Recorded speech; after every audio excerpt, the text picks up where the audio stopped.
अस्सलाम वालेकुम friends and welcome back to another video. जैसे कि आप दोस्तों को टाइटल से तो पता लग ही गया होगा कि आज की जो वीडियो है साउथ कोरिया के हवाले से है। ऐसे मेरे भाई जो स्पेशली पाकिस्तान से तल्लक़ रखते हैं और वो E9 वीज़ा लेकर जो साउथ कोरिया जाना चाहते हैं, तो उन दोस्तों के लिए वीडियो काफ़ी इन्फॉर्मेटिव होने वाली है। तो जो भाई भी यहाँ पर जाएंगे उनको पता होना चाहिए कि वहाँ पर आपको जो है कौन कौन सा काम करना पड़ सकता है, ठीक है, कौन सा काम वहाँ पर डेंजरस है, कौन सा काम गंदा है और कौन सा काम जो है साफ़ सुथरा है। और कुछ काम ऐसे भी होते हैं जिसमें आप दोस्तों को जो है बहुत ज़्यादा स्पीड से काम करना पड़ता है। तो इसी हवाले से आज की हमारी वीडियो है। बाकी दूसरे टॉपिक पर तो ऑलरेडी मैंने काफ़ी वीडियोस बनाई हैं जिसमें मैंने आप दोस्तों को जो है 2023 की जो सैलरी है उसके ऊपर भी सारी डिटेल से जो है वीडियो बनाकर दी थी। और इसके अलावा अगर आप जब पाकिस्तान से साउथ कोरिया जाना चाहते हैं उसका क्या प्रोसेस होता है उसके ऊपर भी मैंने ऑलरेडी वीडियो बनाई है। तो जिन भाइयों ने वो वीडियो नहीं देखी उनका जो है लिंक मैं डिस्क्रिप्शन में दे दूँगा, तो आप वो वीडियो भी जाकर देख सकते हैं। तो वीडियो को पूरा देख लीजिए और फ्यूचर में अगर आप जो है मज़ीद ऐसी वीडियो देखना चाहते हैं तो काइंडली चैनल को सब्सक्राइब कर लीजिए। देखें 2023 में जो है स्पेशली पाकिस्तानियों के लिए जो है पिछले साल की निस्बत जो है काफ़ी बड़ा कोटा मिला है, ठीक, ऑलमोस्ट डबल हो चुका है। तो आप इससे अंदाज़ा लगा सकते हैं कि साउथ कोरिया में जो है वर्कर की कितनी शार्टेज है। तो आप जो है अगर साउथ कोरिया जाना चाहते हैं तो उसके लिए तो सबसे पहले आपको जो कोरियन टेस्ट क्लियर करना पड़ता है अगर आप जो है थ्रू गवर्नमेंट के ज़रिए जाना चाहते हैं, क्योंकि अभी एज ए वर्क परमिट अगर आप जाना चाहते हैं तो आपको जो है इसी तरीके से जो है साउथ कोरिया जाना पड़ेगा। तो चलते हैं हमारे मेन टॉपिक की तरफ। देखिए साउथ कोरिया में जो है सबसे बड़ा इंडस्ट्री एरिया पाया जाता है और मैं समझता हूँ कि एशिया में जापान के बाद अगर सबसे बड़ी सैलरी एशिया में मिलती है तो वो समझ लें कि वो साउथ कोरिया है, ठीक है। साउथ कोरिया से ज़्यादा सैलरी आपको जो है जापान में मिलेगी। तो साउथ कोरिया में सबसे बड़ा इंडस्ट्री एरिया पाया जाता है जिसकी वजह से बहुत से लोगों की वहाँ पर जो है हमेशा डिमांड रहती है। तो हमेशा पाकिस्तानी वहाँ पर जो है काम के लिहाज से बहुत ज़्यादा अच्छे जाने जाते हैं, क्योंकि मैं खुद वहाँ पर रह चुका हूँ। तो जो एक्सपीरियंस मुझे वहाँ पर मिला था वही चीज़ें मैं आप दोस्तों के साथ शेयर करूँगा। तो अभी आप दोस्तों को बताता हूँ कि जो मेरी निगाह में वहाँ पर जो डेंजरस काम है ना, सिर्फ मैं एक दो आप दोस्तों के साथ शेयर करूँगा जो कि मैं समझता हूँ कि बहुत ज़्यादा डेंजरस हैं, ठीक है। और इसमें क्या होता है कि कभी कभार ऐसे लोगों को मैंने देखा है किसी की उंगली कट गई है, ठीक है, किसी का बाजू कट गया है, ठीक है, इस तरह की चीज़ें होती रहती हैं। तो मैं आपको डरा नहीं रहा, तो ये जो चीज़ें हैं वही मैं आप दोस्तों के साथ शेयर कर रहा हूँ। सबसे पहले नंबर पर तो है प्रेस का काम, ठीक है। प्रेस का काम ऐसा है, इसमें अगर आपसे कोई गलती हो जाती है खुदा न खास्ता तो इसमें आपका हाथ भी कट सकता है, बाजू कट सकता है, उंगली कट सकती है, ठीक है। तो ये काम ऐसा है क्योंकि प्रेस का काम जो है पूरी दुनिया में जो है बहुत ज़्यादा डेंजरस माना जाता है।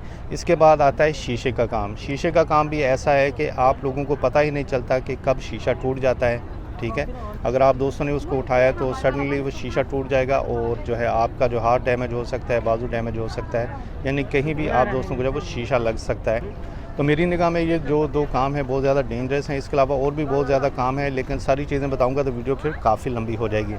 इसके बाद बात करते हैं जो गंदा काम है वो कौन सा हो सकता है। देखें साउथ कोरिया में तकरीबन केमिकल्स का काम बहुत ज़्यादा होता है, ठीक है। जिस कंपनी में भी केमिकल्स का काम है धुआं होता है, ठीक है, क्योंकि वो आपकी सेहत के लिए अच्छा नहीं होता, ठीक है। और कुछ काम तो ऐसे होते हैं जो कि आपको जो है पानी में जो है पानी वाले शूज़ पहन कर काम करना पड़ते हैं, ठीक है, ग्लव्स प्लास्टिक के पहन के करना पड़ते हैं और उसमें केमिकल का भी काम होता है, तेज़ाब भी पानी में मिक्स होता है, इस तरह के जो है काफ़ी काम होते हैं।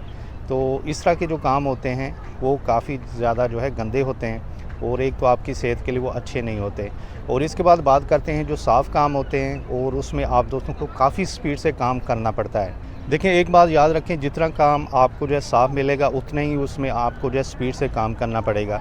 अगर आपको डेंजरस या डर्टी काम नहीं मिलता तो इसमें ये होता है कि आपको स्पीड से काम करना पड़ता है। मिसाल के तौर पर जब आप साउथ कोरिया में कोई साफ़ काम समझते हैं तो उसमें एक काम आता है जहाँ पर बुक बनती हैं, ठीक है। बुक बनने में जो पेजेस आते हैं वो बहुत स्पीड से, ठीक है, आपको उनको पकड़ना पड़ता है, ठीक है, उनकी काउंटिंग होती है।